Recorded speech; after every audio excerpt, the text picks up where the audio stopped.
Straight from New Jersey, it's the SNL Nerds, the show where two comics from New Jersey nerd out about Saturday Night Live. I'm your co-host, Darren Patterson. And I'm your co-host, John Trumbull. John Trumbull, whew. How you doing, fella? How you doing? Good to be back. Good to be back. We inadvertently missed a week of the podcast. We didn't have a new episode last week.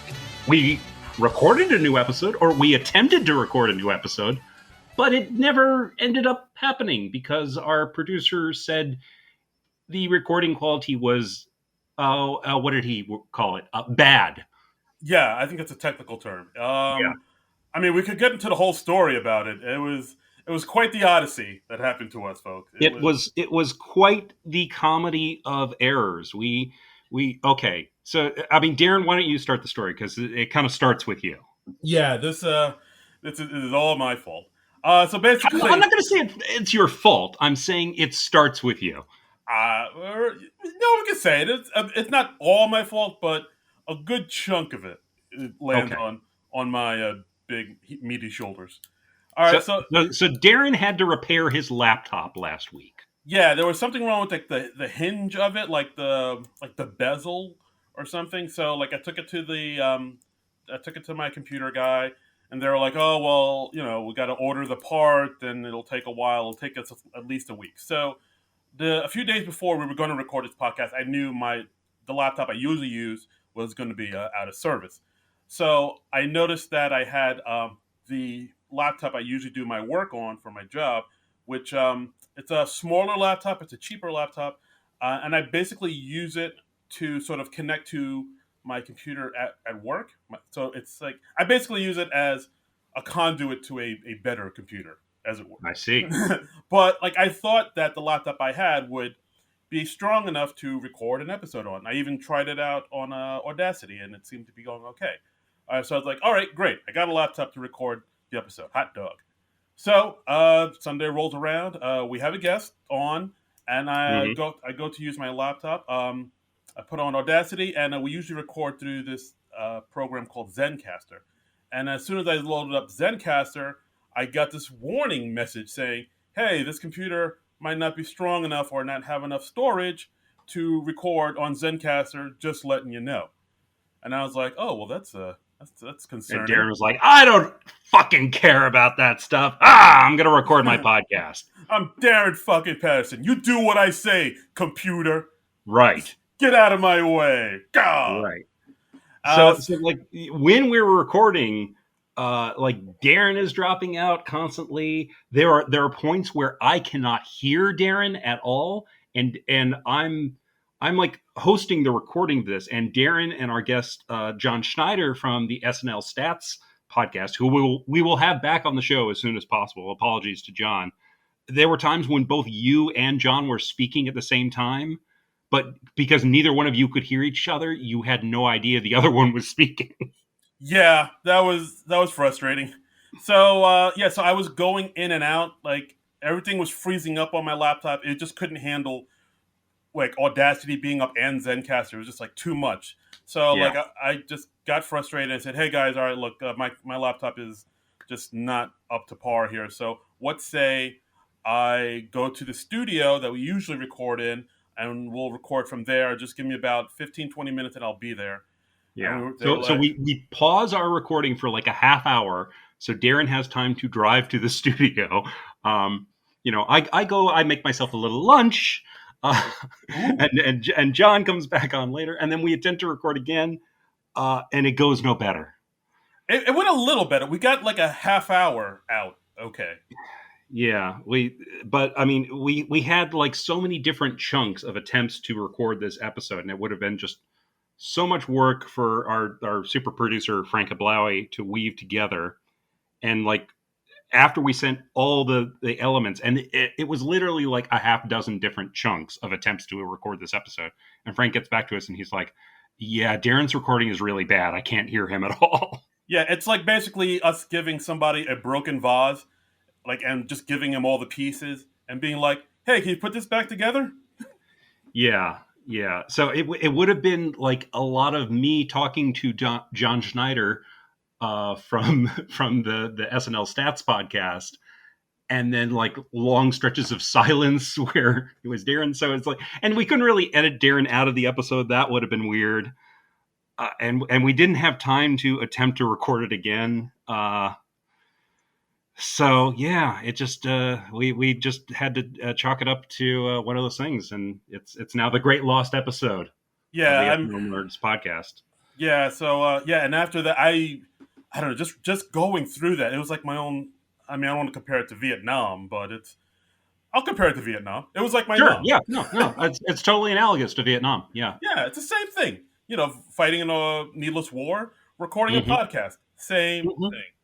Absolutely, absolutely. It carries the exact same emotional scars. Exactly. When is Oliver And Stone going to make our movie? That's what I I don't say. know. I don't know. We just, when is he going to celebrate the real heroes? That's right. Record But on the I fourth of mean, July. Record on the 4th of July. That's the name of it. there we go. There we go. And, and it's a shame too, because, one, we had a guest and he had a lot of interesting things to say, and we will have John back again sometime in the near future. And, I don't like that there's now an episode of SNL from the last few years that we haven't officially talked about. I mean, we did talk about it. We know what we said, more or Uh, less, but we weren't able to get the podcast together in a state that happened to us once before. We had a bad recording, but we did have time to re-record that episode. yeah, like I mean, I don't know about you, but I was super bummed about it. I kind of felt like I let our listeners down. It kind of ruined my week. I was really seriously bummed out about it, and Yeah. I don't know. So to all our listeners, I really apologize for us not being able to put out an episode, and it's just I dropped the ball. It's a big old fumble on my part. I mean, it's these things happen. That it's okay.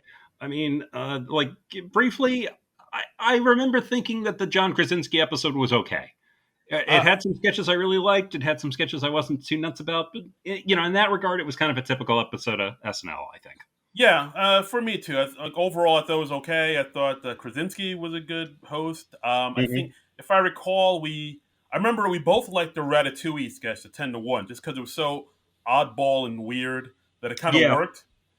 It was like, and I don't know, like at the end where like it shows like Pete, the camera pans to Pete being like a sex critic. It was kind of reminding me of like a Monty Python sketch almost a little bit. So Yeah, I enjoyed that one. I remember liking the loser, the pre-tape where John Krasinski's like defending his little brother from bullies, and he's revealing all these embarrassing secrets about him. I thought that was pretty funny. Um, yeah, I remember we both liked the game night sketch where everybody gets arrested for being in the insurrection. oh Uh, yeah, that was a good sketch. So I think there was some solid material in that John Krasinski sketch. I added a couple of those sketches to my little private YouTube playlist of favorite sketches of the year. So when we're doing like a best of at the end of the season, I can be like, hey, and I liked this one. right. Oh, and of course, Bone Yang as Fran Lebowitz. Who knew we needed that in our lives? Yeah, I did not know that I needed that in my life, but I am here for it.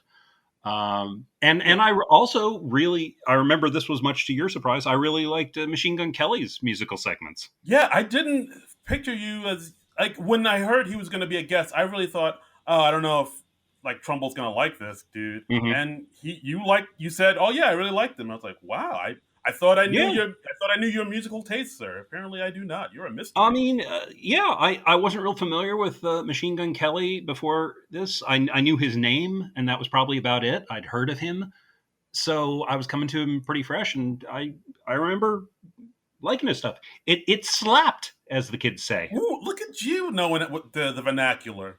You've been hanging out the mall there, fella? I have not because yeah, COVID. Fair enough. Fair enough.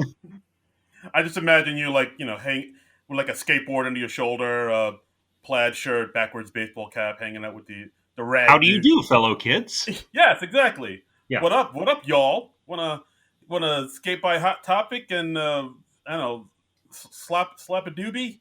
Is that what Is Hot Topic still a thing? I think so. Yeah. Last Okay. time I checked, it was like they I couldn't still. remember if they'd closed down or not. No, I mean, from what I remember, like from our days, Hot Topic used to be the place where all the goths go. but now they Mm-hmm. kind of open it up to like skateboarder stuff and like cartoon T-shirts and whatnot. Yeah, Or yeah. maybe I might be thinking about Spencer Gifts. I could be mixing up the two. Yeah, yeah. Well, they were both big mall stores. So, Absolutely.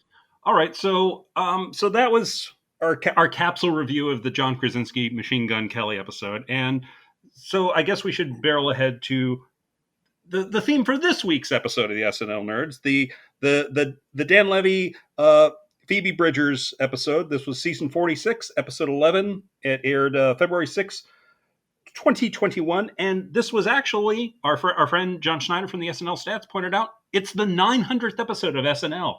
Woo! 900. That's a That, that's a big meatball. Mamma that's mia! pretty amazing. It really is. Like I wonder what they're gonna do for the 1000th episode. I mean, it's coming up. I don't know. I mean, will they do anything special for it? I can't recall them ever having, being like, hey, this is this round number of an episode. We should make something special. I mean, because I'm sure they're always trying to make the show as good as possible. Yeah, I think they might. I got to look and wonder if they did something for the 100th episode back in the day. Something tells me they might have. Oh, okay. Well, that might be some interesting research. We will research that and we will get back to you, SNL nerds. Absolutely, and also a little trivia fact here is Dan Levy, creator and star of Schitt's Creek, of course, son of Eugene Levy, and Mm-hmm. Eugene Levy. Good. I never know how to pronounce his last name, Levy or Levy. I believe it's Levy. Levy. Okay. All right. Yeah. So no, because it's Eugene Levy, not Oh, Eugene it's Levy. Levy. Okay. Right. Okay. So They probably pronounce their last names the same way. I'm guessing. I'm assuming, like, I can't Yeah. imagine be like, oh, don't call me Levy. That's my father's name. Yeah, it's Levy. So Dan Right. Levy. Got Yeah. it. All right. Okay. So yeah, little trivia tidbit. His father, Eugene Levy, or Levy.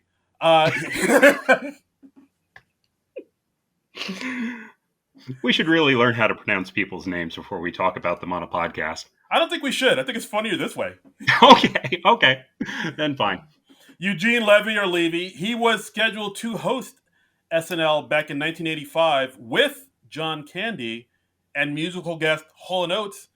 Didn't happen because of the writer's strike. Oh, interesting. So yeah, like Eugene came very close to hosting. I mean that show sounds amazing to me because if anybody knows anything about me is my love of Eugene Levy, John Candy, and Hall & Oates. That Yeah. episode that episode would have been tight. That's so I guess they never got to host an episode. Didn't Dan Levy post on Twitter or something like a clip of them making a cameo on SNL though? Yes, they were making a cameo promoting the show that never happened. So like they were on before. Oh, so it was like a teaser for the next week. Okay. Right. And Oh. it never happened because of the writer's strike. So So he's accomplished something that his father never did. ooh, it's going to be a tense Thanksgiving dinner this year.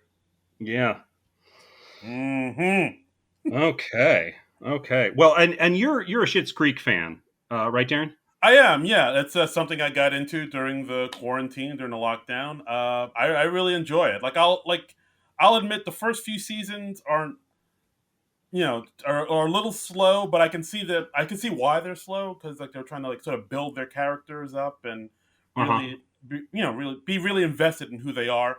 But then like once the characters are established, like the rhythm and the pacing does pick up. So like around like the end of season 2, beginning of season 3, it does pick up a little bit more and become really super funny and really interesting. And like it has a lot of heart. I think that's the thing that kind of separates it from most other sitcoms is like there is some snark and like, some sarcasm here and there, but there's also like a lot of like tender, sweet, heartfelt moments throughout it. And, in this crazy world we live in today, that we need that now more than ever. Yeah. Okay. All right. Well, I have not watched the show. I know I have no doubt that it's good. It won like all the Emmys this last year, and it just came to an end. And I've heard nothing but great things about it. I just have not gotten around to giving it a shot yet. Okay, well, give it a shot when you can. It's I think you'll dig it.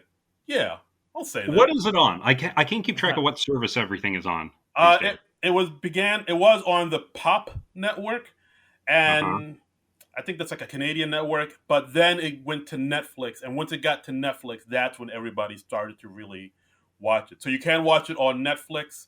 It's also in syndication on some channels, and I think it's like on IMDb TV, which is a Okay. thing. All right. Well, Just I will check it out on Netflix. That I have. I think this is the very first time I've heard of the Pop Network. So, yeah, like it's literally like the only. I think they had that show, and then they had the One Day at a Time reboot, and like oh yes, yes, right, those are the only two shows I know that's on that Pop Network. I don't even know where to find it. yeah. No, I have no idea. But anyway, okay. Well, let's get into the show proper. Let's do it. So we start out. We got a cold open. It's a Super Bowl 55 pregame show with Keenan Thompson as James Brown. No, not that one. And we've got some other cast members as various other football commentators like Boomer Esiason. Right. Beck is Boomer Esiason. I wrote all these down. I don't know anything about football, so I have to write all these names down. Yeah. Alex Moffat is Bill Cowher. Uh huh. Then Chris Red was Nate Burleson, and Mikey as Phil Sims, who, as I understand it, they're all actual people. Okay, that's good to know. Yeah, the little disclaimer up front: neither Darren nor I are football fans. That's great if you are. We love you. We support you. Like You enjoy your football. we're not here to yuck anyone's yum. Exactly, exactly. So we got like five commentators. They say early on, like, do we need this many hosts? And they run a few Super Bowl commercials that are just kind of alluding to politics. We got a Cheez-Its commercial that's kind of tying in with Black History Month, I guess. Yes, yes. To talk about Black History Month and the marches, and in these divisive times, in this Black History Month, it's the best time to eat some Cheez-Its because it's Yeah, historically delicious. yeah, and yeah. I mean, it's preceded with like footage of like Martin Luther King and like Obama on a civil rights march and all this stuff. So you're thinking they're going to say something really important. No, it's just an ad for Cheez-Its. Yeah, I mean, basically the premise of this sketch is because it's football and we live in the world we live in now. They want it to be as inclusive as possible, so they want to show both sides of the story. So they talk about how they're going to have the show on things like the Bravo network, but Bravo is going to call it Old Hag versus Young Slut, as in reference to Patrick Mahomes and Tom Brady. Tom Brady Yeah, being the old hag. yeah, because like he's in his 40s and he's it's I forget what number Super Bowl it is for him, but I believe it's some sort of record. I think it's like either ninth or 10th or something like Yeah, that. 10 sounds right. And let's see, we also had a Papa John's commercial that was made to appeal to conservatives. They're bragging about how they have no additives, no preservatives, and there's also no child sex trafficking rings in the basement, just referring to that old conspiracy theory that there was a Right. pizza parlor where Hillary Clinton and other Democrats had a secret child sex trafficking ring in a Yep. pizza parlor that had no basement. So that's quite an impressive feat. So where did the basement go, John? Just did you ever ask yourself that? I did not.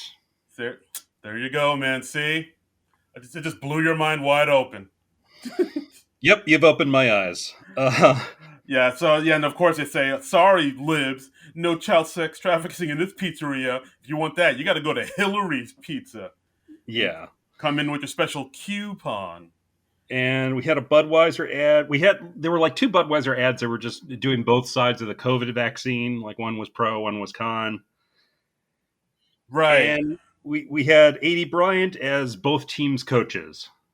Yeah, this one I didn't. That part of the sketch I really didn't get because, yeah, like it had 80 dressed as Andy Reid, who's like the coach of one of the teams, and then they go switch to the coach of the other team, play Bruce Arians, and Hmm. it's 80 but with glasses and a different hat.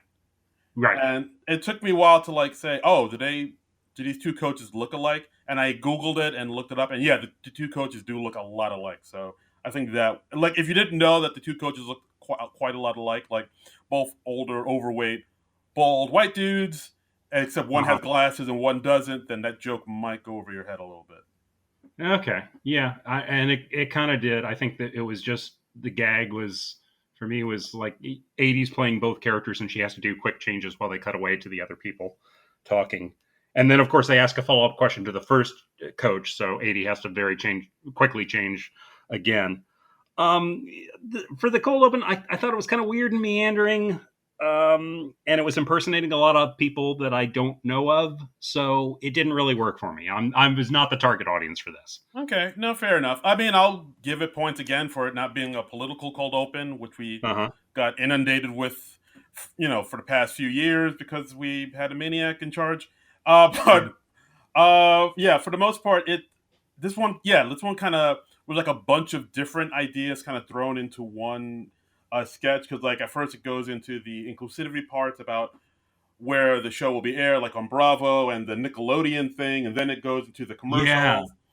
Then it goes into the commercials. Then it goes to 80. So kind of, and then it ends with like their predictions for the big game. And I think was it like Chris Red says something like, "Oh, I predict like there'll be an ad for Pepsi where Cardi B says it's her wet ass Pepsi." Like Oh yes, yes, yeah. It was going in a lot of different directions, so yeah, it didn't quite work for me in that regard. yeah, it's like a bunch of different ideas just kind of stitched together to be like one big cold open. I mean, I thought it was all right, but yeah, I think the fact that there was no real kind of steady through way Through or line. through that's it through line throughout the whole thing. It was kind of like, all right, okay, I see what you're doing here, but yeah, it didn't really. I don't know if it really gelled for me as well, Yeah. but it's not political, so it's already better than last season. We got a lot of political fatigue from Darren. It sounds like. Yeah. Okay, so next we had the monologue. We had Dan Levy coming out in a very sparkly suit. Uh, So sparkly. he's looking sharp. He talks about how his life has changed in many ways in the last 2 months because Schitt's Creek won 9 Emmys and the show came to an end. And when they won the Emmys, they were literally thrown at them by someone in a hazmat suit. So That's right. I remember that. it was cute. It was It was cute. cute. Yeah. Uh, But then after that, it kind of switches to him wanting to like kind of show behind the scenes about how everybody's safe and mhm. in these times of COVID. Showing off the safety protocols at SNL. That John, you pick you. I set him up. You knock him down. Yeah. And so of course, and then he approaches some of the people in the audience, and then we have one of the workers there, played by 80, named Doreen, to make sure Mhm. that they stay 6 feet apart. And she has like one of those big, I guess like floaties, like those 6 inch like floaty big noodle type of things. Right, right. 6 feet. I think you said Yes, 6 inches. absolutely. Oh, I meant 6 feet. Sorry, Yeah. my fault. All right. Yeah. So and yeah. So then he goes backstage to show everybody the safety protocols, and we have of course Mhm. 80 Brian's character popping in again saying, "Hey, don't point. People droplets can spread through pointing." Then they go show I think was it Melissa We had a Villaseñor. cast decontamination station at the page desk, and we see Melissa Villasenor getting like hosed down or disinfected. Right. Yeah. I mean, at this point, it was I noticed there was like a little bit of a lull in the monologue. It was kind of I don't The know. audience just did not seem to be reacting to this stuff at all. It was planned to just like dead silence, no laughs. And Yeah. I don't know if that was like they had a problem with their feed or they just were not digging it. I don't know, but it didn't seem to be going over great. Right. Yeah, I did. Well, a few things I did like is at one point he sees Keenan in the hallway, Hmm. and of course they're socially distant. He says, "Hey, Keenan, how's it going? It's me, Dan." And he's like, "Who? Oh, hey, man, thanks so Yeah, much." And of course, yeah, they're so far apart that Keenan literally does not recognize the host. right, and of course, if you look in the background, you see two showgirls in like a bubble costumes Hmm. and the llama, but it was like a fake llama. Bravo, bravo. Did they have a Lincoln? I did not see a Lincoln. There was no Okay. Lincoln. But that is like probably my favorite SNL in joke, and God bless you, Seth Meyers, for reviving that. Yes, you're doing the Lord's work, Seth. Every time they go backstage, you see a couple showgirls, a llama, and a guy in a Lincoln costume, or Right. some combination of those three things, and it's so much fun because they never come back in the show at all. Right. The traditions never die. So you just every week, I'm just assuming they're cutting some sketch with showgirls, a llama, and Lincoln. Right.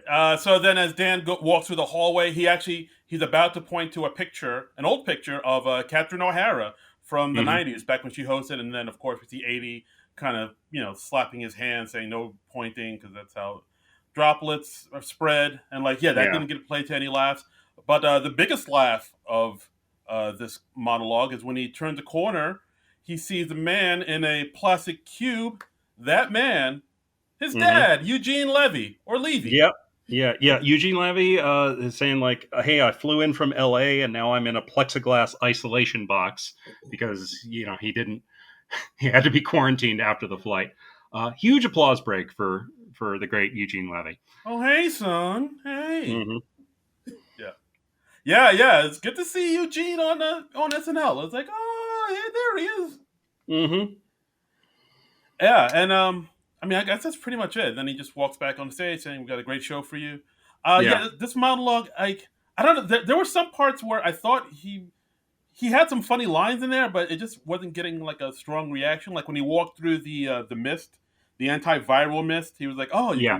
you really taste the bleach," and like Yeah. Yeah. nothing for Just that. didn't work somehow. And I don't really know why that was, but just not really any reaction. And when you're not hearing any laughter from the audience, it's kind of tough to laugh yourself at home.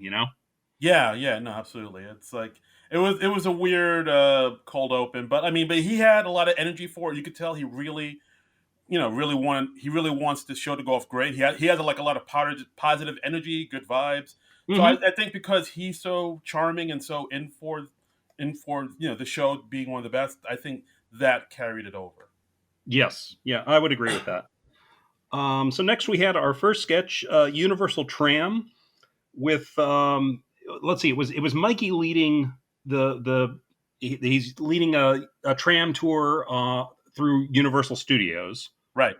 And Dan is a tour guide in training, and he comes in and he's supposed to pepper in little bits of trivia, but they are very inappropriate for a family studio tour.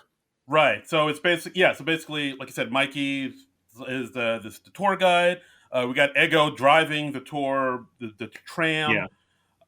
Keenan is one of the visitors on the tram, and Dan plays not Toby but Thoby or Throby I Levy. didn't write it down. I very rarely consider the character names relevant.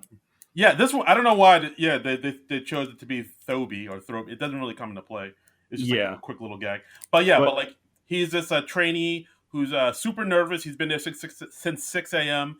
and he was crashing, so he drank some coffee. And now he's peppy and alert because he doesn't usually drink coffee. So now he's like very jittery and oversharing and maybe saying mhm. things you shouldn't be saying.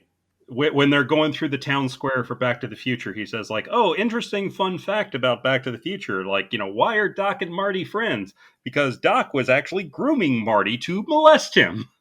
Yeah, So, and Ego as the tram driver just saying like, "Well, that actually does make a lot of sense." yeah. It's dark, but it makes sense. Yeah, yeah. And when they're talking about ET, he says like, "ET looks like a ball sack come to life. Changed my mind." Yeah, and of course, Mikey is a straight man saying, "Hey, Thoby, whoa, family park, family language, all right." Yeah, yeah. And then when they're talking about Jurassic Park, he says, "What do you call a lesbian dinosaur? A lickalotopus." That's an old joke. That's like a street joke. Yeah, yeah. I can see that. And then Dan confesses that when they bring up oh, what's the name of the actor, the Newman actor, Wayne Knight.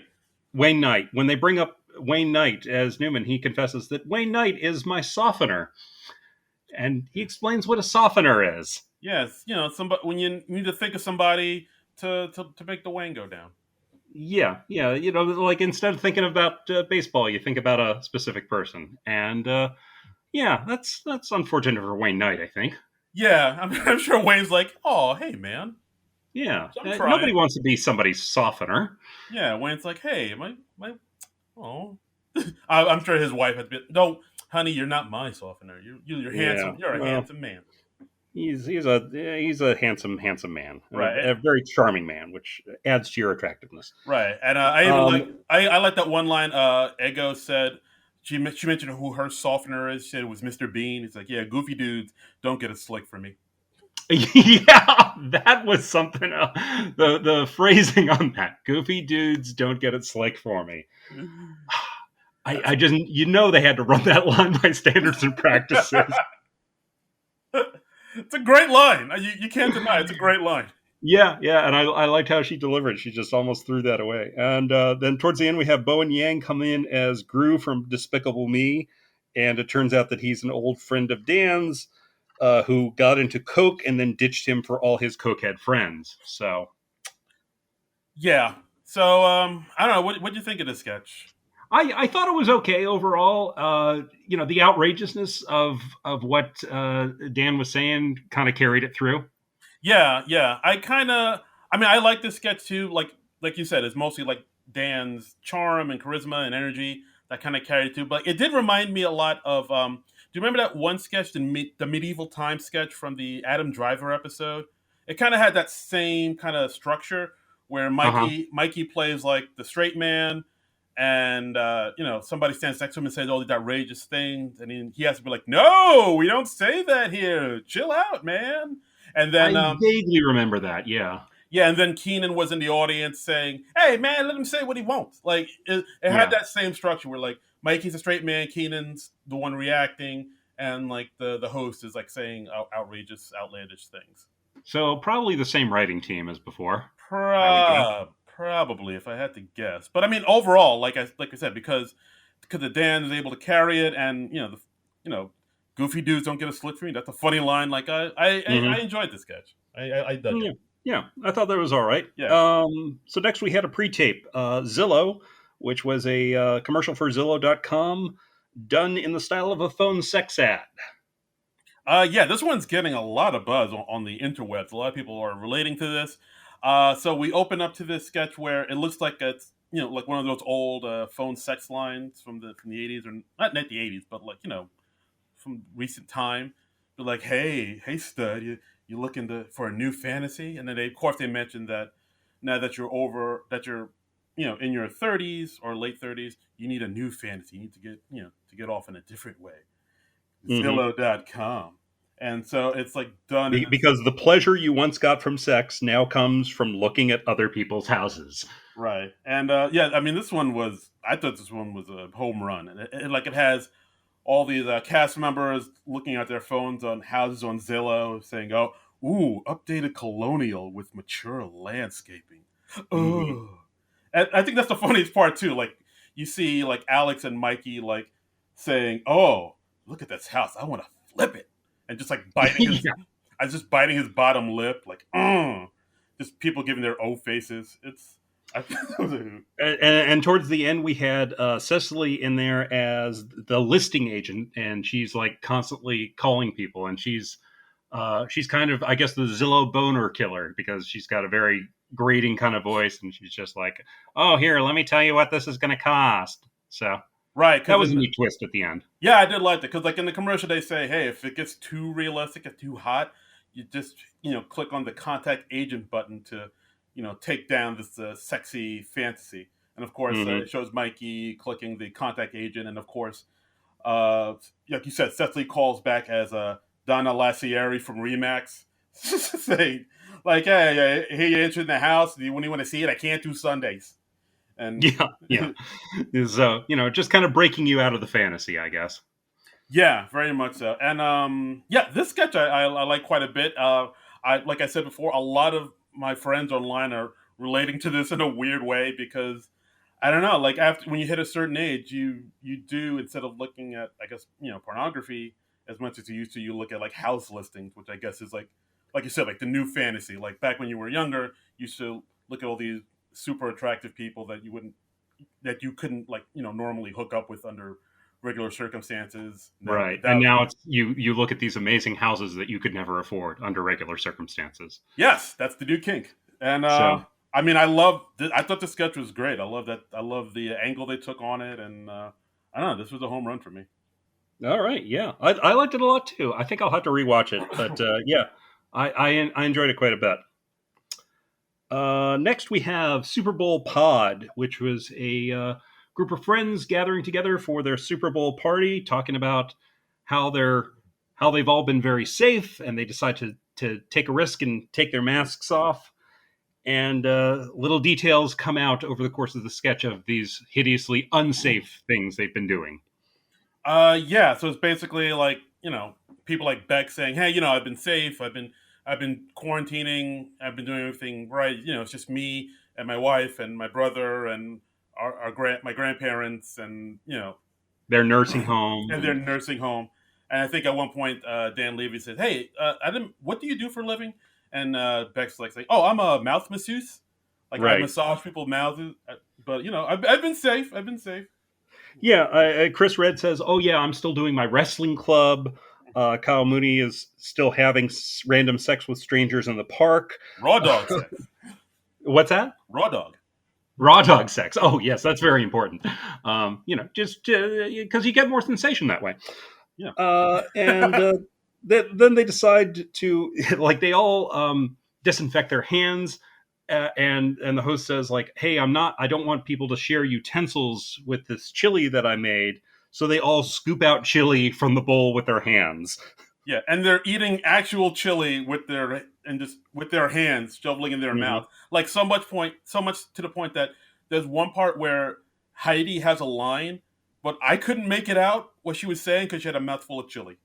Aw, well, I'm sure that was the best line of the sketch. Probably, but I also And then you go ahead. well, there was also one line that I really liked where Dan Levy says, I've been safe, I've been on Zoom and everything, and it's like, oh, you do all your meetings on Zoom, and it's like, oh no, no, I fly around all the time for meetings and stuff, but I've been on Netflix and I've been safe that way. And she's like, he also said that he has a vaccine, and he pulled out like a little bottle of vaccine, and Heidi But says, he hasn't taken it yet.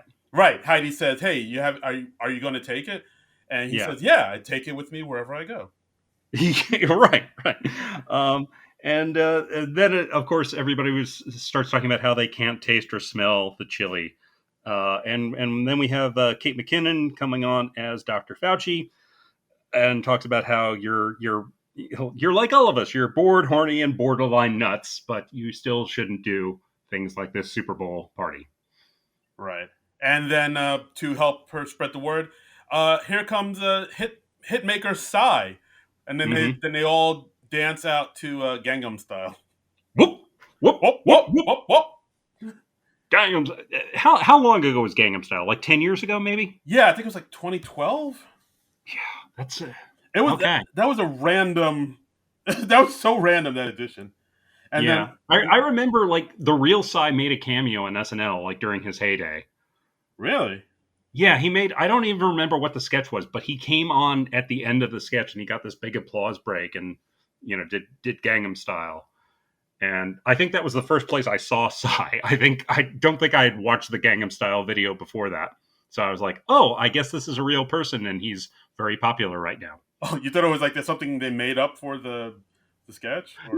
No, I could tell by the audience reaction that he was a real person, and it was also before SNL had any Asian cast members. So, I hear you.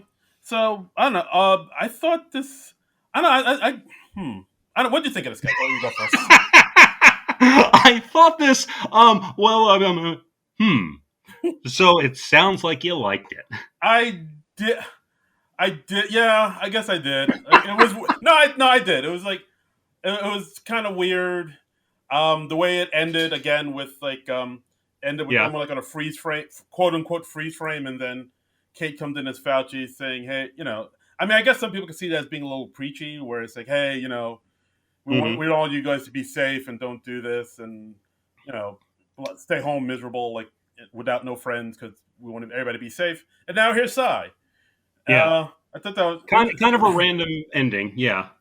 yeah, but I guess for the most part, I guess I did like this sketch. Yeah, yeah, It worked pretty well for me. Next, we have a sketch that oddly is not on YouTube for some reason, or has not been posted yet. Lifting Our Voices, which was a show on BET, and they're talking about Black History Month. And for Black History Month, they are, of course, spotlighting white people, of course. specifically white allies, like white people who try to be supportive of their African American brothers and sisters. Yeah, I mean, the message I got from this one is like, yeah, these white people, they're well-meaning, and they're trying, but sometimes they're like, they go a little overboard when Mm-hmm. when they don't need to. And they're a little clueless. We had Punky Johnson and 80 Bryant come on. 80 was Punky's seventh grade teacher who taught Black history, even though she was a math teacher. Right, but They she celebrates Black history. yes, and the Punky says, "Well, she tried, but maybe too much." Um, then we had a couple of friends. We had Chris Red and Dan Levy come in as they've participated in 36 different Black Lives Matter marches, and we find out that Dan is kind of a slacktivist. He's talking about like stuff he's posted on social media in support, and he also like at one point threw a brick through a Wendy's window, which Chris Red got arrested for. Yeah, yeah. Yeah, and then Dan, like I think, like you said, posted a picture of him with his idol Tupac, Mm-hmm. and he's like, yeah, it got shared. Oh, it got shared through Black, Twitter for, it got All sorts of reasons, they said. all sorts of reasons. Yeah. And then lastly, we had Ego and Kyle as they were a couple, right? Yes, they're an interracial couple. And yeah, and the way Kyle played this character kind of cracked me up because, like I've said before, like I'm kind of hot and cold on Kyle, but this one I thought this one cracked me up. I'll say, where Mm-hmm. because he's just this guy who just who loves being married to his strong mahogany queen. Yeah. He says, and because white women don't do it for me because I like to move, daddy.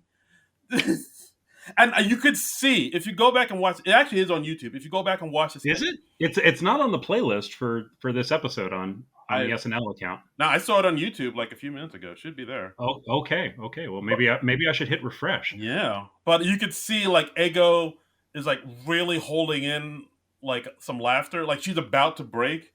Uh huh. I think it's because of the way Kyle played this character. Just like, hey man, skippity boop bop. I love the jazz. I love cool.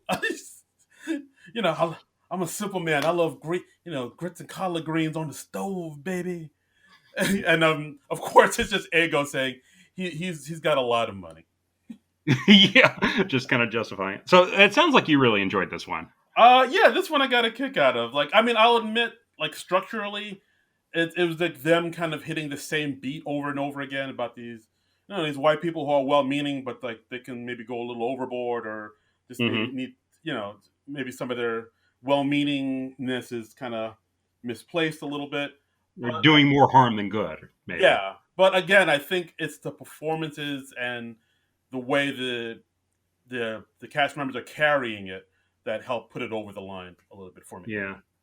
This one, I got what they were going for. It didn't really send me. I feel like they could have taken this further somehow. Like the things that the white ally friends were doing gotten could have been more disturbing or more wrong or gotten their friends into more trouble somehow. I think I would have found that a little more entertaining. Yeah, yeah, I could see that. Yeah, like I did like it, but I see what you're saying. Like it could have gone a little bit further, or it needed a little bit more. But I think Yeah. I enjoyed it more for the performances than the actual like premise. I like the premise, but they needed to explore it a little bit more. I'll say that. Yeah.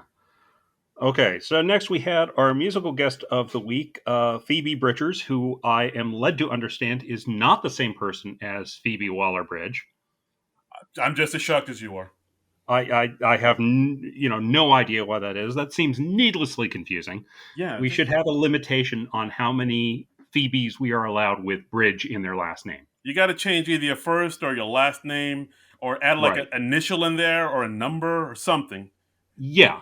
Yeah, or put something different in the middle to distinguish you from Phoebe Waller-Bridge. Exactly. Just like You like know, a like. like Phoebe Roadway Bridger, Ooh, Bridgers, there you go. Bridgers. It's yeah, Phoebe Roadway. That rocks. I like it. yeah.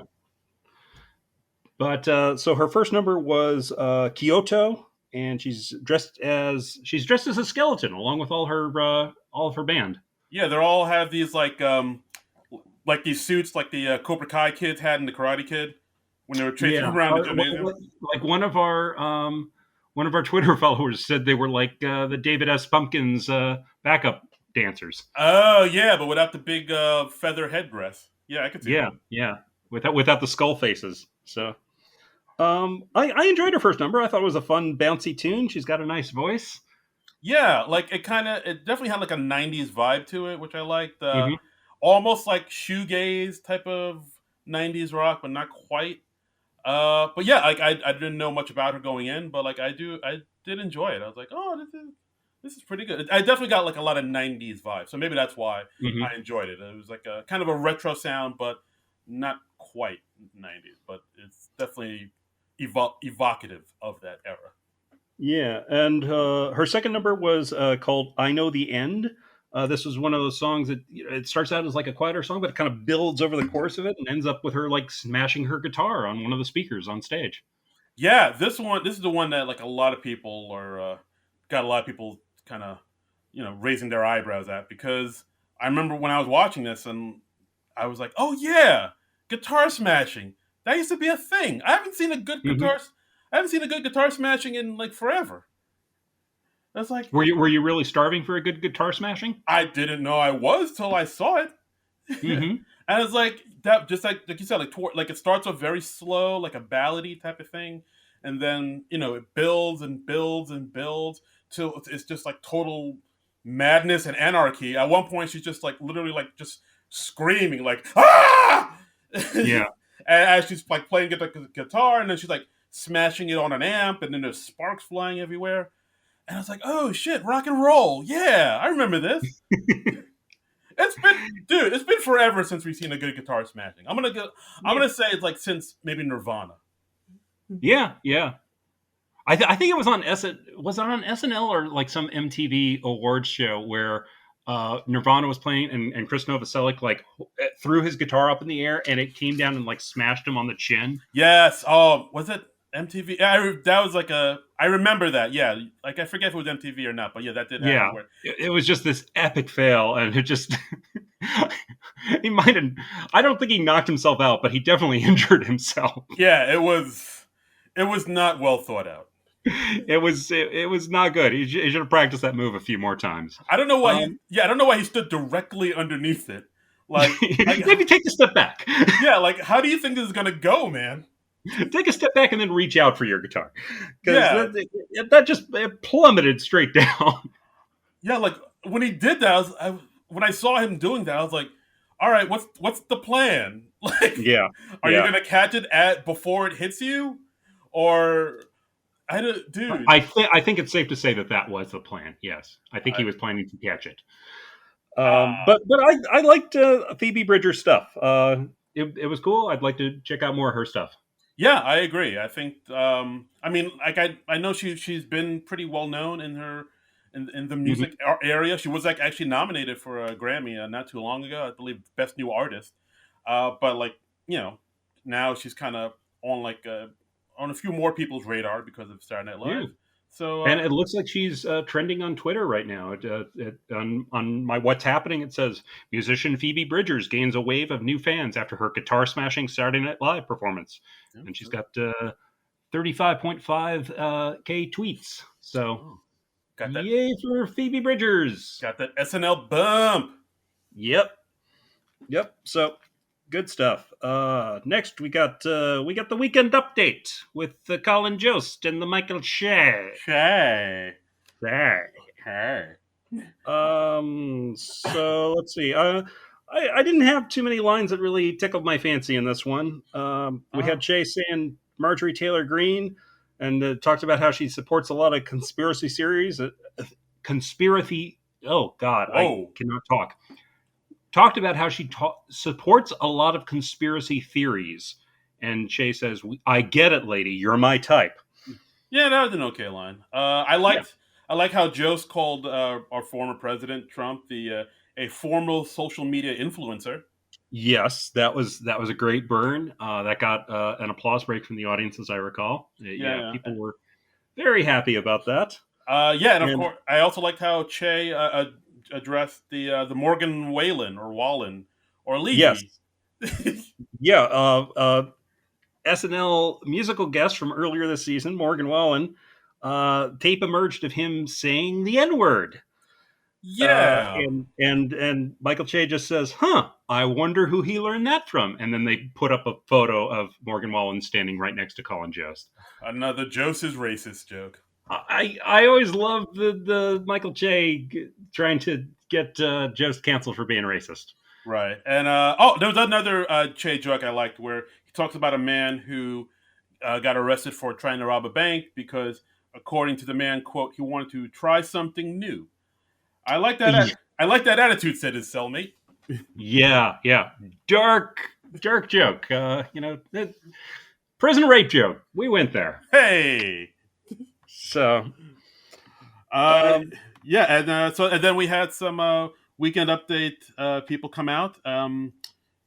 We had Heidi and Mikey playing. I get these two people who are part of the cancel culture who are online canceling kids yeah, for they're from they have a Twitter account called the Child Cancellation Project where they're calling out they're exposing problematic kids and canceling them, and they're all the kids are like under 7 years old.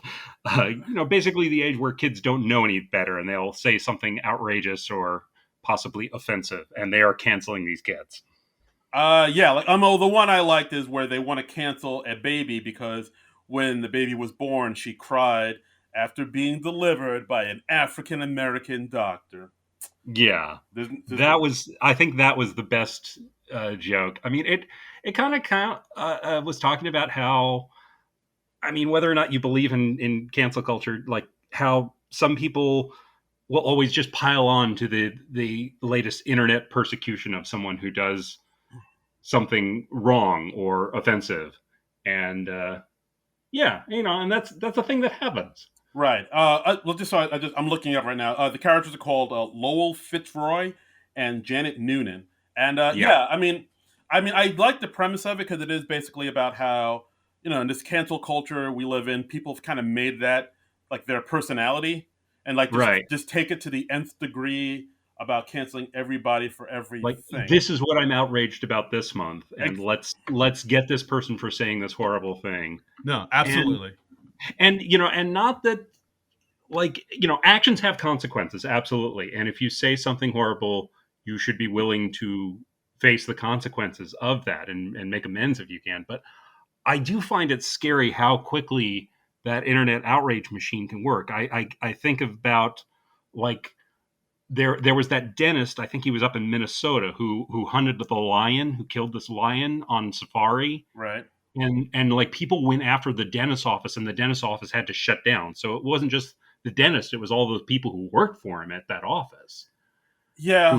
who suffered the consequences. And there was that woman who was like flying to Africa and made this horrible, ill-advised joke on Twitter, like, "Oh, I hope I don't get AIDS. Just kidding. I'm white." And then, literally, by the time her flight landed, she had lost her job. Yeah, that was like the beginning of the end, or the Like, beginning. and I'm not defending that joke at all, but it's like, well, do you deserve to lose your job for making a horrible joke? I don't know.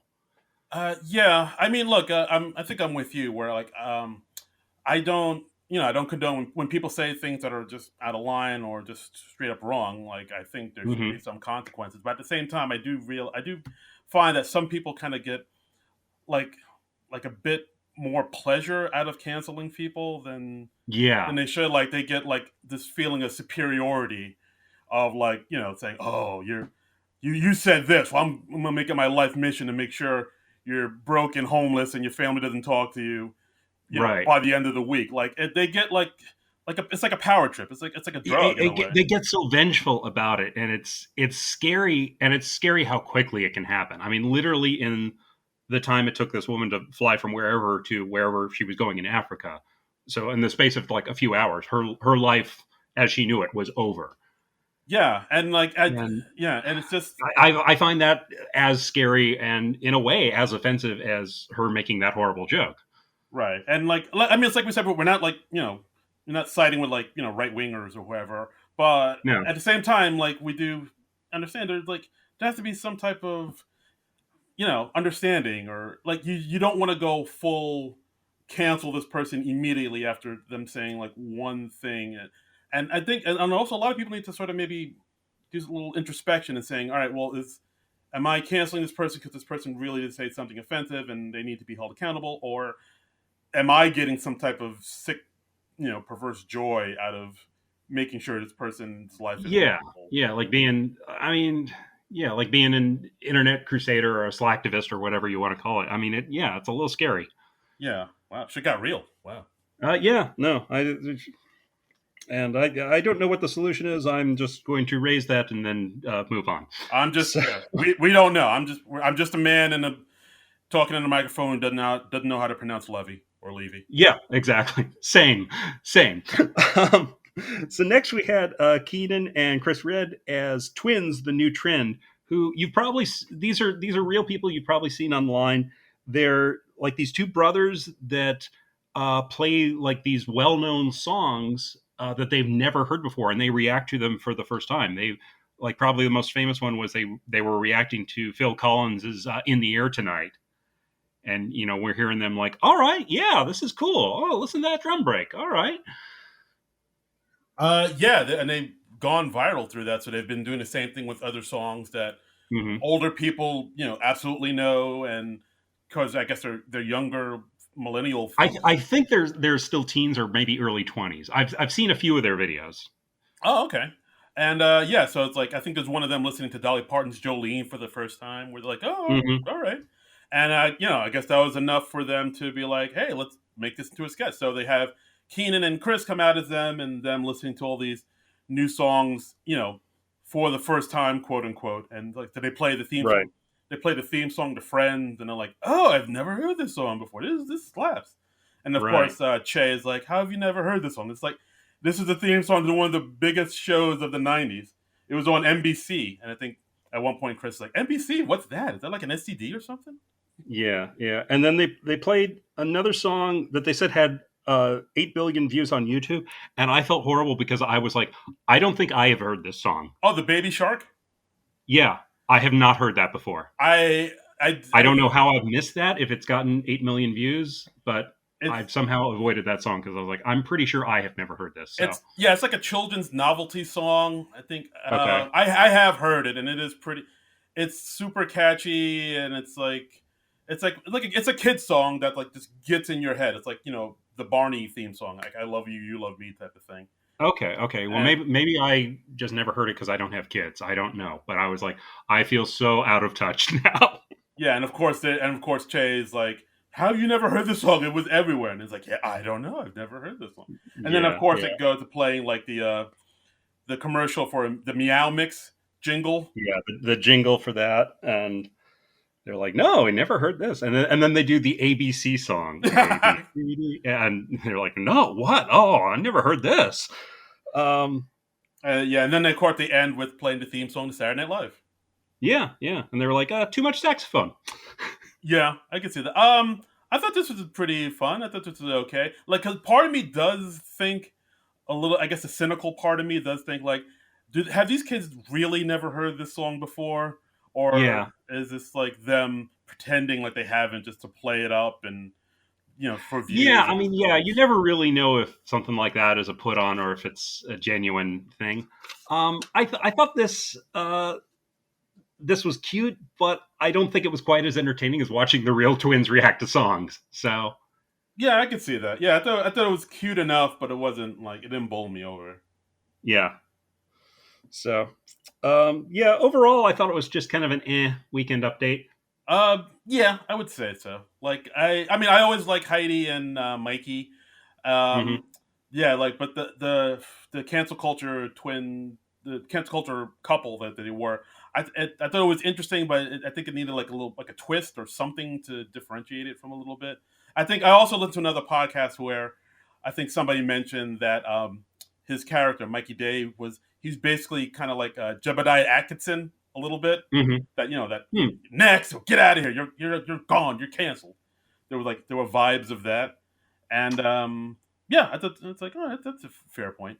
And yeah, and like we said, like the twins with Chris and Keenan, I thought it was okay, but didn't really go anywhere. It was just there's no change or twist. They're just kind of hitting the same beats, and so I was like, all right, Yeah, yeah. it's amusing enough. All right. Next, we got "Hot Damn," which this was a sketch where we're at a bar on Super Bowl Sunday, and the television is broken. And while they're waiting for the new television to be delivered, Dan and Cecily are playing these two bartenders who are like, "Hey, well, let's pass the time by singing football songs." And everyone's like, "I don't think football songs are a thing." And they're like, "Yeah, no, sure, we're going to sing the song Hot Damn." And of course it's a song that no one has ever heard before. Yeah, so basically, this is. I mean, we've seen this premise before in a bunch of other Yeah. episodes where two people know this song that they want everybody else to sing, and it's like a made up song that no one else knows. And of course, the two people are like, "Oh no, you know this song," and then they start singing the song. Yeah. I mean, And then the twist at the end is like somebody's like suddenly, "Oh, I do know this song." And then they join in and it's perfectly choreographed and all that. right. So of course, the two people in this sketch are Dan Levy or Levy and Cecily Strong or Strong. Or Strine. Oh, nice, Yeah. dude, you read my mind. And of course, because it's Cecily, it's a singing sketch because Right. Cecily's got a song in her heart. She loves to sing. She's a theater kid. She's just a theater kid at heart. Right. So of course, then they start singing "Hot Damn," put it through the football hole. Like there's like a lot of Right. cool lines here and there. Just kind of showing their ignorance of sports. And I like that they when they both emerge from the bars, they're wearing like white shirts and black vests, and then they're both wearing dance shorts. Right. I thought that was They're in matching outfits, which is kind of funny. Except like Cicely was wearing tights or some sort of hose. right. I thought there was actually also this one thing that's like a really like subtle thing that Alex Mhm. Moffat did that I didn't catch the first time, but I caught it the second Oh, time. oh, yes. I noted this moment too. Yeah, go ahead. All right, dude, we're thinking the same thing. That we are in sync. This is fantastic. All right, so when Cecily and Dan say, "Hey, you guys know this song, right?" And then I think it's Beck and Alex saying, "No, we don't know what you're talking about. We don't know this song." Then Cecily says, well, fine. Let's not sing a song. I guess we're all just look at our phones and look at porn." And Right. And Alex Moffat, he like immediately starts going to his pocket for yeah, his phone. And just like his character, he doesn't say anything. It was just like he was like, "Oh, hey, I can look at porn on my phone. All right, hot damn." and then I think Beck says, "No, no, we won't do that." And then he's like, "Oh, okay." And it was a Yeah. really subtle thing, like because he, like you said, he has no lines. It's all like his facial expression, and him going for his Yeah. phone, and then him being like bummed out that he can't look at his phone. It was like, If you were looking away from the screen for at the wrong second, you would totally miss it. But it was very, very funny. yeah, I was like, So, God, I was like, hot damn, Alex Moffat, hot damn. yeah, yeah. And let's see the number gets the hot damn number gets kind of more extensive. And at one point, it looked like they were going to start up the number again, and the music didn't come in at quite the right time. Did you Yeah, notice that? yeah, there were a few cues mishaps I've noticed. Cecily had to like vamp for a little bit. And she had there was one lyric that's so absurd that it struck out at me. She was like, if I don't score a touchdown, I swear I'll eat my bra." yeah, yeah. What I was like, all right. Yeah. I think at one point they Uh, said they want to get a touchback. Like if you get a touchback, we'll touch back. yeah. Uh, And eventually, like Beck, Ego, and Alex's character all join in with Keenan as the lone holdout, being like, "Hey, I don't know what this is." They pull out top hats and canes, and then, of course, at the very end, Keenan joins in.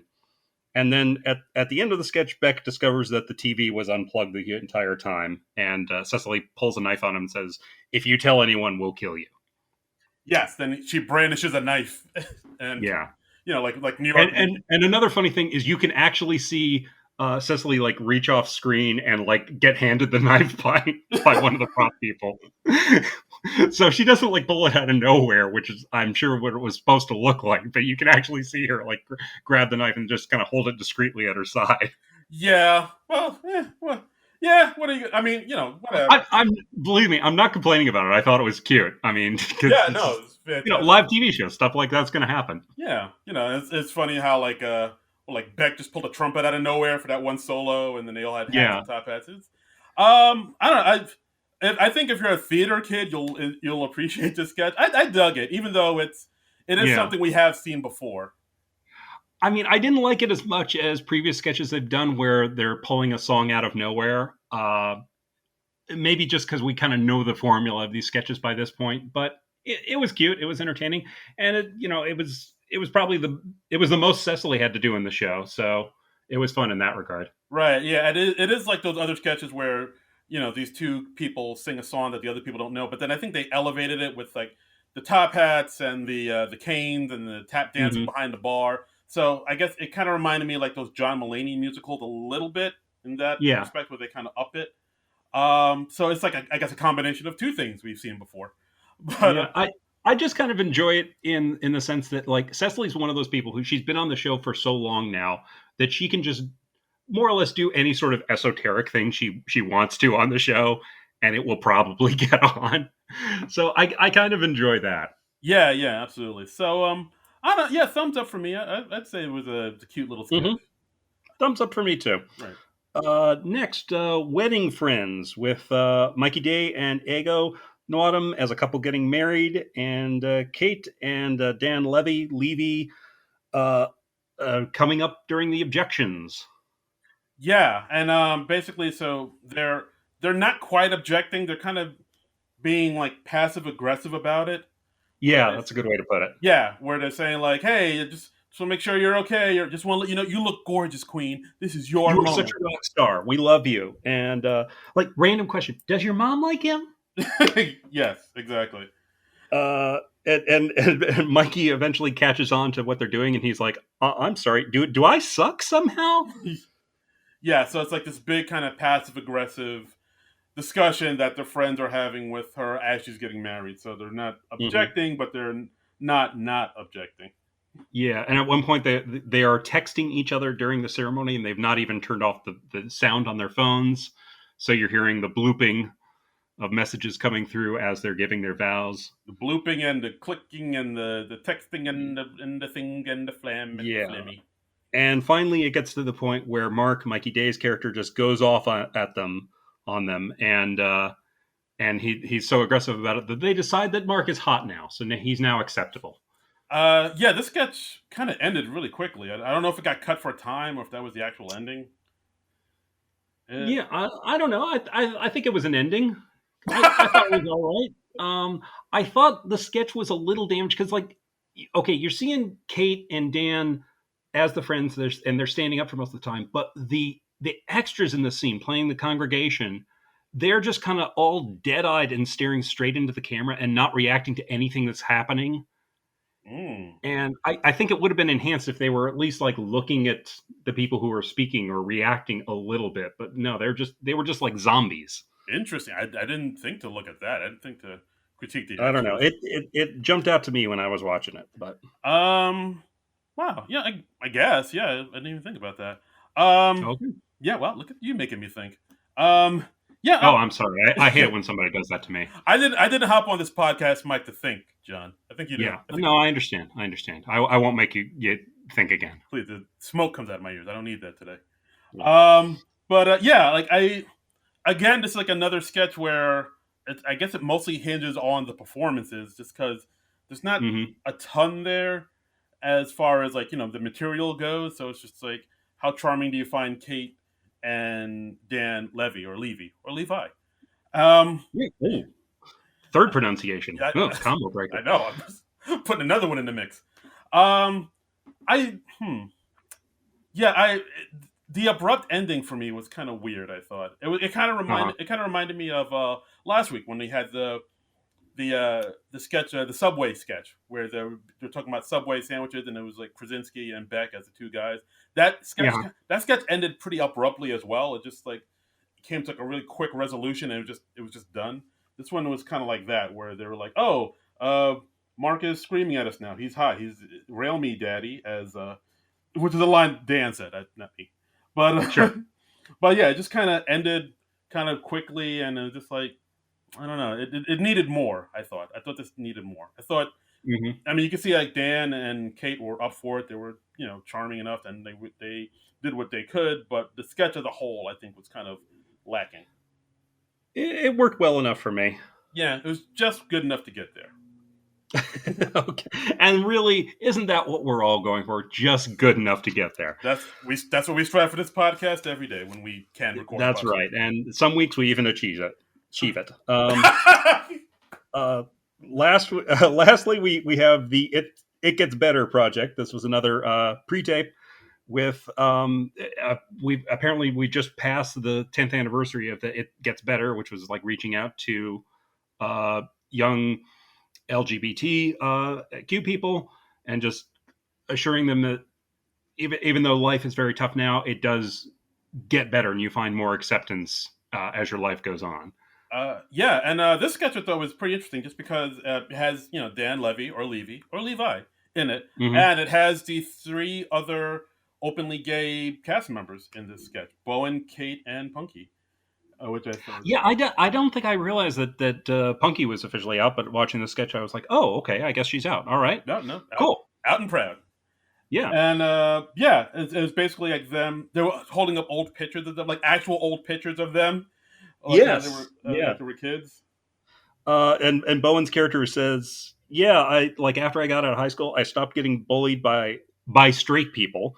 I immediately started getting tormented by gay people for my taste in music. I think, he's still not entirely clear why other gay people have been after him.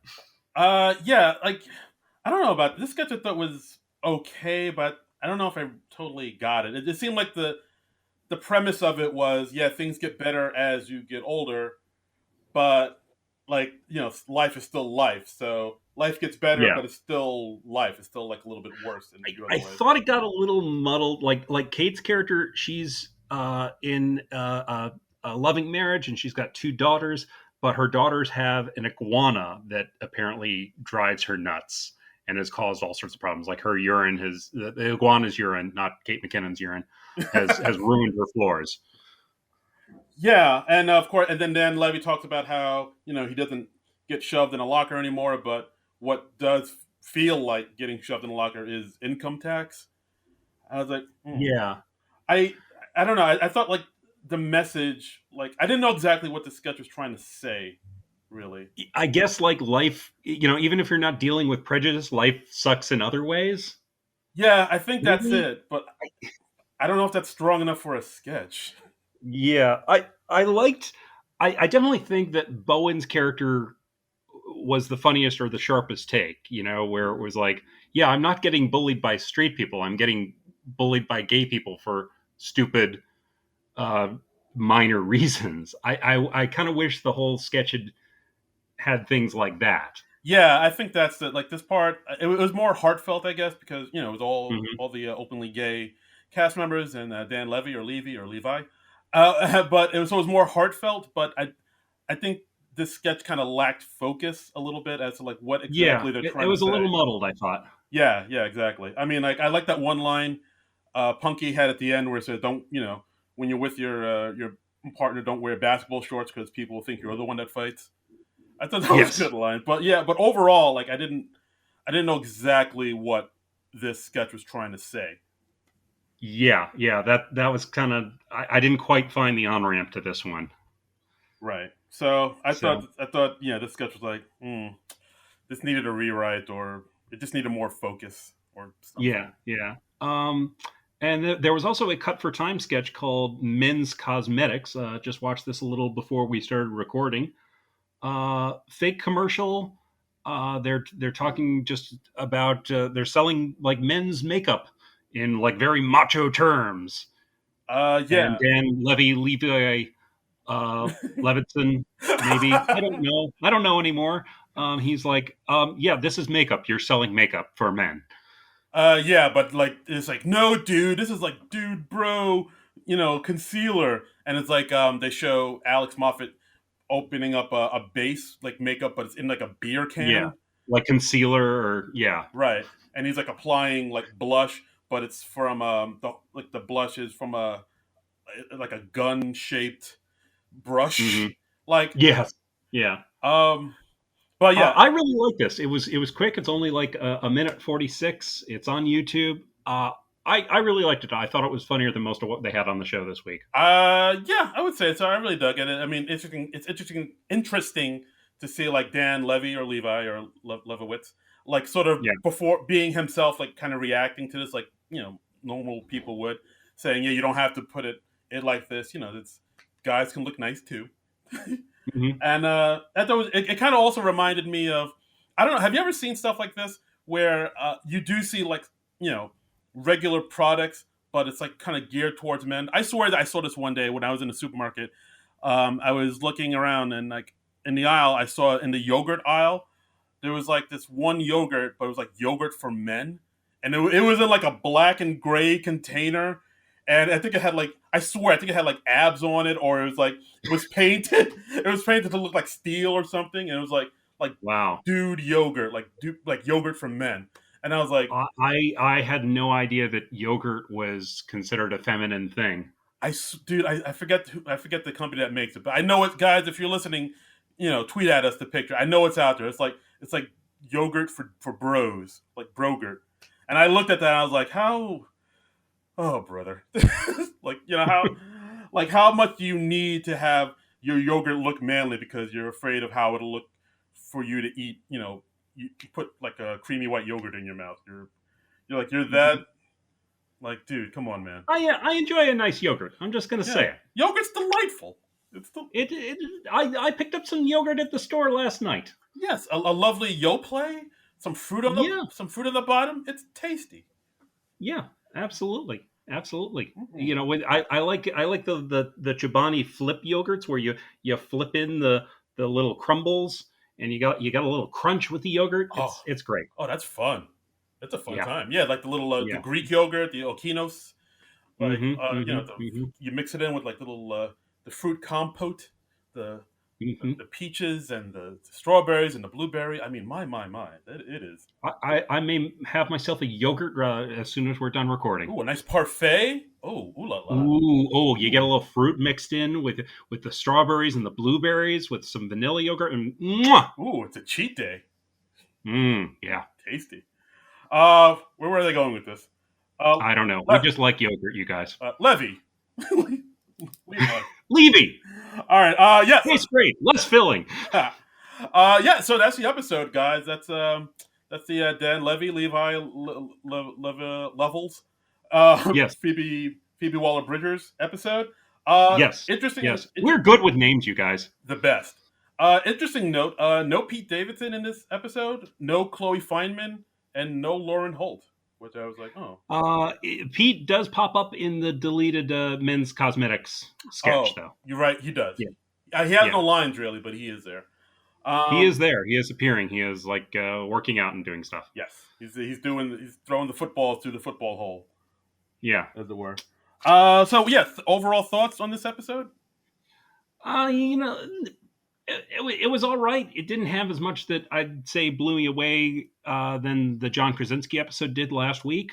Uh, so a mixed bag for me, like a lot of episodes of SNL. What about you? Yeah, I'll agree. I'll go with that. There's a mix. I like the energy of this episode a little bit more. I think it was more Uh huh. upbeat. I think it was more Dan Levy was a little bit, or Levy was a little bit more charming, and he was. It just had a bigger, I guess I don't want to say energy again, but it had more, I guess, like a better vibe about it. And of course, I think the musical guest Phoebe helped with that too. He like of Hmm. course, both her musical performances I thought were great. I actually liked them better than Machine Gun Kelly, and like her, the second performance, her smashing the guitar, screaming like a banshee, and all of Right. that. Like I think that helped up the energy and up the the excitement of the show. So I think because of Yeah, her, I think we've had 2 weeks of really strong musical guests. So yeah, no, absolutely, um, we're on a good trend with musical guests, definitely. we're good. We're doing it. Next week, the show is featuring Regina King and Nathaniel Rateliff. So I'm familiar with Regina King, of course. Nathaniel Rateliff, I don't really know. Do you know Nathaniel Rateliff Not, or Rotliff? I believe it's pronounced Levy. Oh, okay. I don't know much about him. I know he's like kind of a folksy, bluesy, kind of southern rock type of dude. So Okay. Okay. so it'll be on that type of tip. But yeah, I'm looking forward to. I'm looking forward to learning to finding out about a new musician who's been out for a while, who I've totally flew under my radar until SNL told me to listen to him. There you go. Uh-huh. There you go. So Uh, that was it. That's what we thought of the Dan Levi, Phoebe Waller Bridgerton episode. right. So Yeah. so I know we got some tweets on it too. So like, Oh yes, we did. We did. what did you, the listener, think? Let's get into the tweets. We didn't get it. We did last week. We had some tweet messages, and we were like so fried from all the technical difficulties that we had. We didn't even read them on this episode that you probably will never hear. Dude, after that episode, I just like wanted to go home and cry in the shower and drink a beer. Yeah. And eat. Yeah. And I think that is more or less what I did too. But here's what folks had to say about this episode. Vax Novier or Novier said real Will Ferrell Trident vibes from Phoebe smashing a guitar. I'm not quite sure what that means. Is he talking about the Anchorman fight? I think so, because it maybe escalated quickly. Yeah. I think Okay. Okay. Which it did. It's like, yeah, because again, we haven't seen a good guitar smash in forever, or at least I haven't. It was Steve Carell who had the Trident, though. Right. I would have to point out as an Anchorman fan. Right. Go back and listen to our episode, guys. Yeah. Yeah. Let's see what other questions comes. Ruby the Rube says this show was the exact same stuff they've been doing for the past 5 years. Straight Man Mikey, Cecily sings a song no one knows, Keenan reacts, Melissa gets 3 seconds of screen time. Most viewers are probably thinking, if it ain't broke, don't fix it, but it was real boring, in my opinion. On a more positive note, Phoebe Bridgers dressed like a David S. Pumpkins dancer and smashed a guitar, and that's all that matters. Any questions? Let's see. Scott Hume, my old college roommate, says, I thought it was one of the better episodes of the season. The COVID "we're doing everything right" sketch really hit home. It's how I feel every time I leave the house. Hot Damn also had me cackling. Hashtag football hole. Yeah, Hot Damn, it's a catchy little number if you go back and listen to it. And I kind of do agree with what Ruby said. This one, because with the last episode, it seems like they were taking maybe a little bit more risks with their sketches, whereas this one is a little bit more kind of them going back to the tried and true stuff. Because we've said before that there were elements of the sketches from this week's where we were like, oh, I've seen that before. I've seen that's kind of like this. So it seemed like this was a little bit more them kind of going back to their old bag of tricks. But because I thought like Dan was like being like super charming and charismatic, he was able to carry it and make it a little bit better, or just push it over the line for me. Okay. Let's see. We got a comment from our friend Manette Marati. Says, what are your thoughts on SNL diverging from the general POTUS cold opens to a more topic of the week cold open 2 times now? I'm fine with it. I'm super happy with it, just because there's no hard and fast rule that the cold open has to be a political. I think we've had it just kind of seemed that way because there was so much stuff going on in the world of politics for the last few years because things were just so chaotic, and hopefully we're like stabilizing a little bit more as a country. Yeah, fingers crossed. Like I'm totally fine with them kind of experimenting with the cold open a little bit. Like, maybe making shorter, longer, going into different topics of just playing, really exploring the space. Explore the space, absolutely. I mean, we are pro exploring the space. Right. I would like to see a little more of Alex Moffat's Joe Biden. Uh, I don't know if anyone has figured out a good, accurate comedic take on Biden yet. Yeah, it's I see some attempts, like during Weekend Update, they had a joke about Joe Biden like massaging things without permission. oh right, yeah, yeah, they did do that. I mean, that seems like kind of an old reference at this point. Yeah, I don't know if that's still something he does. I think that's the thing. It's just he's just kind of yeah. I haven't seen too many people like yeah. Think about it now. Yeah, not a lot of people have been able to sort of get a beat on how to play him. Like Yeah, even like if you look at the late night talk show hosts like Colbert and Fallon and whatnot, like they don't really have a I guess have figured out the best way to sort of to characterize him as it were because we can't right. And I don't feel like there's maybe a whole lot to work with yet because let's face it, most of what Biden has done so far has been like trying to undo a lot of stuff that Trump did. Uh, and yeah, what do you do with that as a comedic thing? right. No, absolutely. Yeah, and it just like I mean, you could be like, I think like Colbert has a thing where it's like, "Hey, Jack, what's going on there, Daddy O?" and him wearing the aviators. That's like the best take, I guess. But Yeah, like, I guess because he, yeah, like there's no one has really got a beat on it, so I don't know if we're gonna like how that's gonna play out in future episodes.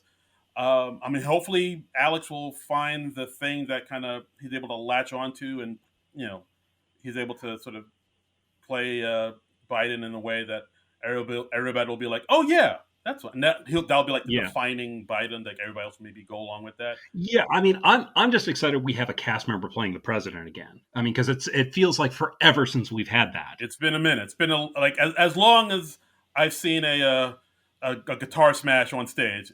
Like is the last time I've seen a cast member play the Yeah, president. That's I yeah. feel like. And our friends at the Decomposition podcast, they say, I don't know that I've ever related to SNL as hard as that Zillow sketch. And well, that makes sense. You're homeowners. Yeah, the Zillow sketch hit a lot of people like in the heart. Like, oh, I like. I think a lot of people are starting to realize that a lot of other people do that same thing that they do. Yeah, yeah. They tapped into something there. Hmm. Um, and let's see. Lastly, Trumbull Comic from a few hours ago Oh, says, who's that? "Question: Should I finish watching the show before we record the podcast today? Probably, right? Yes, John. I think you should. I think that would be just mildly professional for you to finish watching the thing that you're going to spend an hour and a half talking about on a podcast. Yeah, Trumbull comic. I mean, dude, who does that? Who doesn't watch the last 15 minutes of of a TV show before they go on a podcast and talk about it? Yeah. We were talking before we started recording. There has been at least one episode of this podcast where, and as I recall, it was one of the SNL movies we were covering, where before we started recording, Darren says, "Yeah, I didn't catch the last 15 minutes of this movie for whatever reason." So I was like, "Oh, okay. Well, I guess I'll take point on summarizing the end of the movie then." Right, And neither one of us could remember what episode that was. right. So So, listeners, if you can figure out which movie I didn't see the last 15 minutes of, you'll get a big surprise. that's right. We'll figure out some cool prize because at this point we don't know. Yeah, But yeah, go into the archives and give it a listen. please do. Let us know where I fumbled. Yeah, and honestly, there might even be more than one episode where that's happened. I wouldn't doubt it. But yeah, hopefully we fake it convincingly. Yes, we fake it till we make it. That's all you can do, really. Indeed. We throw the football in the football hole. Yeah, exactly, exactly. So, was that anything else? Did I miss any cool tweets? No, I think that's it, man. I think we got it, guys. As always, you can follow us on Twitter at SNL Nerd Show, Mm-hmm. and you can follow me on the Twitters and the Instagrams at Darren Credible. That's DARIN Credible. And you can follow me on the Twitter and the Instagrams at Trumbull Comic. That's TRUMBULL and the word comic. Also, please support the other shows on the Non-Productive Podcast Network and contribute to our Patreon, please, because that helps us keep the lights on and give you all this cool free content. Yeah, absolutely. Give us the monies because we could use the monies, and we like the monies, and monies is money. Oh, and I should just plug a couple things. I've guest starred on another couple podcasts recently. Ooh. I'm on the latest episode of Cheers Cast that's hosted by my friend Ryan Daly, where he goes through every single episode of Cheers. I'm doing the episode Cheerio Cheers along with him. So check that out wherever you listen to podcasts. That's on the Fire and Water Podcast Network, Cheers Cast.